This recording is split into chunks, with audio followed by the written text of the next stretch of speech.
सोचिए, Marvel cinematic universe में अगर सिर्फ एक पल, बस एक पल सब कुछ बदल दे। आज हम एक ऐसी ही दुनिया में जा रहे हैं, एक ऐसी हकीकत को टटोलने जो शायद इतिहास को ही दोबारा लिख देती। तो चलिए कल्पना करते हैं एक ऐसी दुनिया की जहां वकांडा का दिल राजा टीचाला धड़कता रहता है। उनकी मौजूदगी, उनका होना हमारी जानी पहचानी दुनिया को कैसे बदल सकता था। चलिए इस सफर पर निकलते हैं और जानते हैं। तो हमारा सफर शुरू होता है उसी एक लम्हे से, वो डाइवर्जेंस पॉइंट जहां से हमारी टाइमलाइन हमेशा के लिए दो हिस्सों में बंट जाती है। हमारी इस अलग कहानी की बुनियाद बहुत सीधी है, लेकिन इसका असर बहुत गहरा है।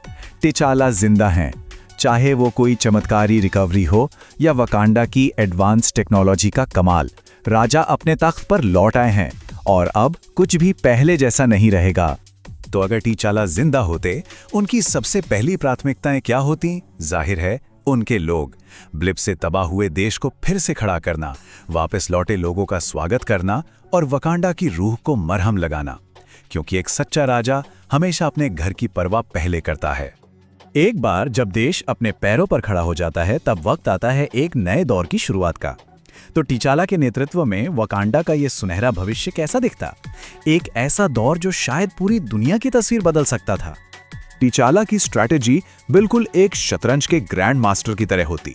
पहला कदम, वकांडा को और भी मजबूत बनाना, फिर दुनिया तक अपनी पहुंच बढ़ाना, एक नई वैश्विक परिषद को लीड करना और आखिर ने वाइब्रेनियम के चमत्कारों को जिम्मेदारी के साथ पूरी इंसानियत से साझा करना। इससे एक ऐसे भविष्य की तस्वीर बनती है जहां वकांडा अब सिर्फ सायों में छिपा हुआ देश नहीं है, बल्कि पूरी दुनिया के लिए एक रोशनी है। ये ताकत की बात नहीं है, ये है ज्ञान और सही नेतृत्व की। और अब हम देखेंगे रिपल इफेक्ट, कैसे सिर्फ एक इंसान का जिंदा रहना एमसीयू के बड़े बड़े इवेंट्स को हमेशा के लिए बदल देता है। सच कहूं तो असली कहानी तो अब शुरू होती है। हम सबको याद है वकांडा फॉरएवर में क्या हुआ था, है ना? एक देश जो अपने सबसे बड़े दुख से गुजर रहा था, अपने सबसे कमजोर पल में था, और तभी समुद्र की गहराइयों से एक नया दुश्मन सामने आ जाता है। लेकिन इस टाइमलाइन में नेमोर का सामना मातम से नहीं, ताकत से होता है। दो शक्तिशाली राजा आमने सामने, और यहां टकराव के बजाय शायद एक ऐसे गठबंधन की नींव रखी जाती जिसकी किसी ने कल्पना भी न की हो। और ये तो सिर्फ शुरुआत है। सोचिए जरा, टीचाला की डिप्लोमेसी के साथ कैप्टन मार्वल के साथ एक कॉस्मिक गठबंधन बन सकता है। डॉक्टर स्ट्रेंज के साथ मिलकर वो रहस्यमयी खतरों से निपट सकते हैं। और जब स्क्रल्स सीक्रेट इन्वेजन में आते हैं, तो उनका सामना एक कमजोर अर्थ से नहीं, बल्कि वकांडा के नेतृत्व में एकजुट दुनिया से होता है। पर आखिर हर हीरो की एक पर्सनल कहानी भी तो होती है। तो चलिए अब थोड़ा अंदर झांकते हैं और देखते हैं कि जिंदा बच जाने का बोझ टिचाला, उनके परिवार और उनके ताज के वजन पर क्या असर डालता है। ये एक लाइन शायद टिचाला की रूह की गहराई को सबसे बेहतर तरीके से बताती है। ब्लिप ने आधी कायनात छीन ली, मेरा फर्ज उस आधी दुनिया के लिए है जो बच गई है। ये जो सर्वाइवर्स गिल्ट है और फर्ज का बोझ, यही उनके हर फैसले को एक नई दिशा देता है। उनकी लीडरशिप सिर्फ देश तक सीमित नहीं रहती, ये उनके सबसे करीबी लोगों को भी प्रेरित करती है। शूरी, नामकिया और ओकोए, इनके साथ उनका रिश्ता पहले से कहीं ज्यादा मजबूत हो जाता है। एक ऐसा इनर सर्कल बनता है जिसे तोड़ना नामुमकिन है। वो सिर्फ एक राजा नहीं है, वो एक भाई हैं, एक साथी हैं और एक लीडर हैं।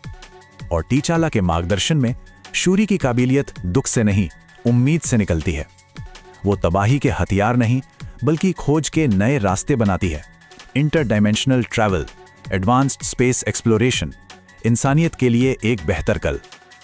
और अब हम पहुंचते हैं आखिरी सरहद पर। यहां टिचाला सिर्फ एक राजा नहीं, बल्कि एक मल्टीवर्सल गार्डियन के रूप में अपनी किस्मत को पूरा करते हैं। पूरी हकीकत को बचाने की इस जंग में वो एक बहुत अहम खिलाड़ी बन जाते हैं। सोचिए, मल्टीवर्स सागा में टिचाला की मौजूदगी पूरा खेल ही बदल देती है।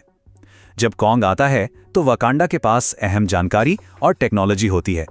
जब काउंसिल ऑफ कॉन्ग्स का सामना करना होता है तो टिचाला की समझदारी अलग अलग यूनिवर्स के हीरोज को एक साथ लाती है। और जब सीक्रेट वॉर्स का वक्त आता है तो अर्थ कमजोर नहीं होती, वो तैयार होती है। एक ऐसे राजा के नेतृत्व में जो हमेशा 2 कदम आगे सोचता है। तो आखिर में टिचाला की विरासत क्या है?